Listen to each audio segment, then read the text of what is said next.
आप सभी को बता दें कि मेरठ से एक अजब प्रेम की गजब कहानी सामने निकल के आ रही है। जो भी इस खबर को देख रहा है, सुन रहा है, वो सोचकर दंग रह जा रहा है कि आखिर ऐसा हुआ तो क्यों हुआ। पूरी घटना बताएंगे, पूरी जानकारी बताएंगे। उससे पहले मेरा नाम ब्रजेश कुमार है और आप बिहार उजाला देख रहे हैं।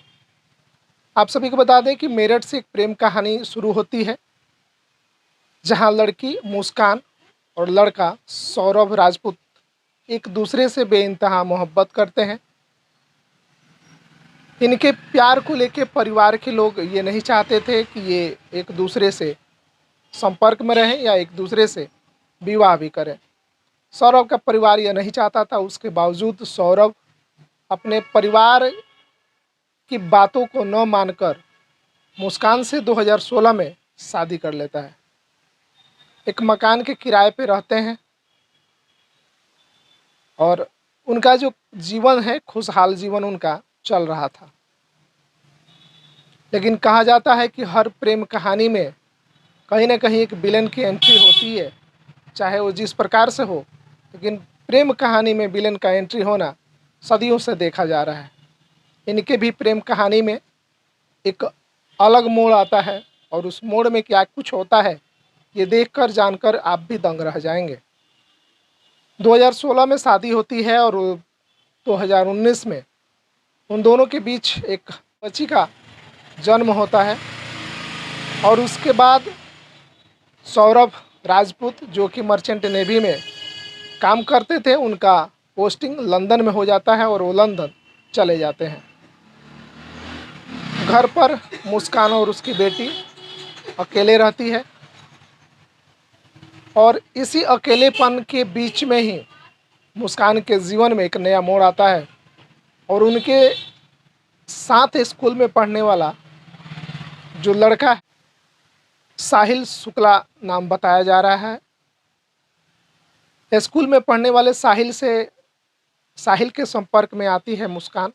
उन दोनों के बीच में बातचीत होता है और बातचीत होते होते धीरे धीरे उन दोनों का बातचीत जो है कहीं ना कहीं प्यार में बदल जाता है।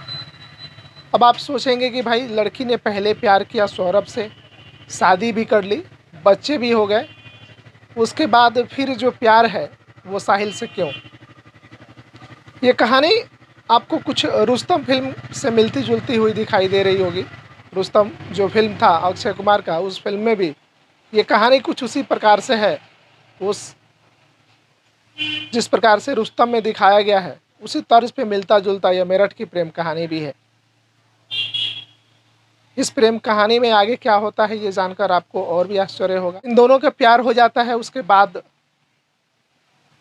साहिल को पता रहता है कि मुस्कान की एक बच्ची है और उसका पति भी है। मुस्कान और साहिल प्लान करते हैं कि किसी भी तरह से सौरभ को रास्ते से हटाना होगा, तभी जो इनका जीवन है वो अच्छे से बीत पाएगा। तलाक लेने की कई बार कोशिश की, लेकिन सौरभ तलाक देना नहीं चाहता था और इस चीज़ को लेके कहीं ना कहीं सौरभ को भनक भी लग चुकी थी।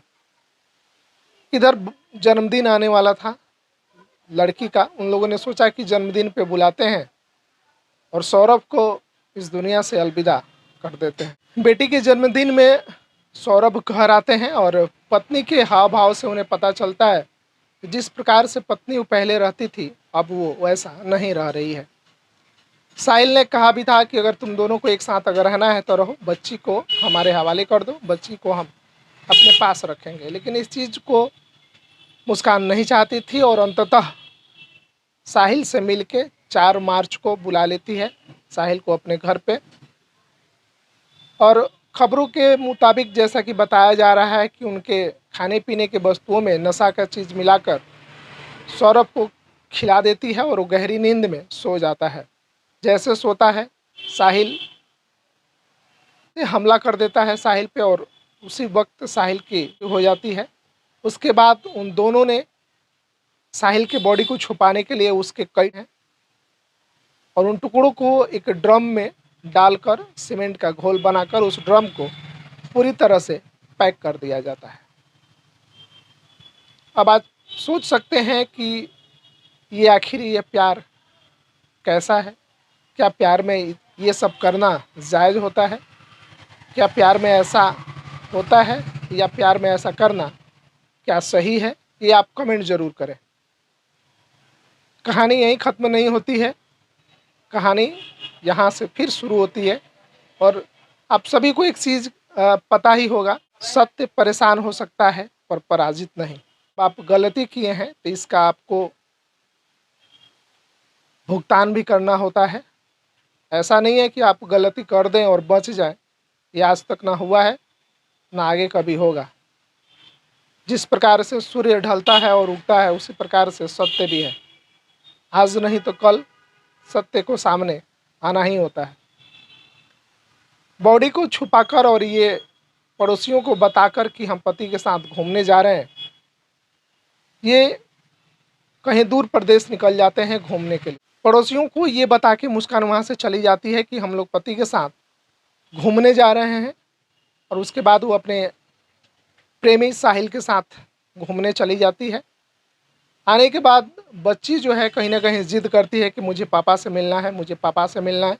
बार बार कई बार बच्ची अपने पापा को ढूंढ रही होती है, पापा से मिलना चाहती है।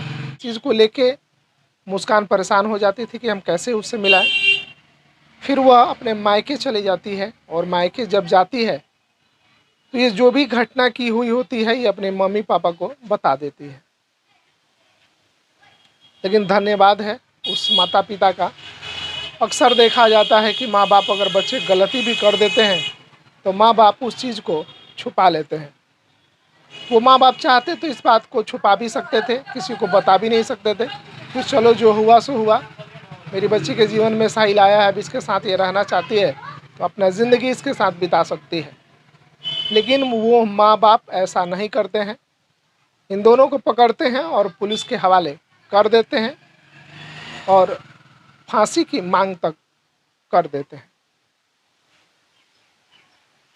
पुलिस इन दोनों को पकड़ती है और घटनास्थल पर पहुंचती है। इनके बताए गए ड्रम को खोला जाता है। हालांकि ड्रम को खोलने में काफ़ी मशक्क़त करनी पड़ती है, उसके बाद से बॉडी वहाँ से मिलता है और यह दोनों अपने गुनाह को कबूल करते हैं और इन्हें पुलिस जेल भेज देती है कई सारी धाराओं को लगाकर। अब सवाल ये उठता है कि क्या यही प्यार है?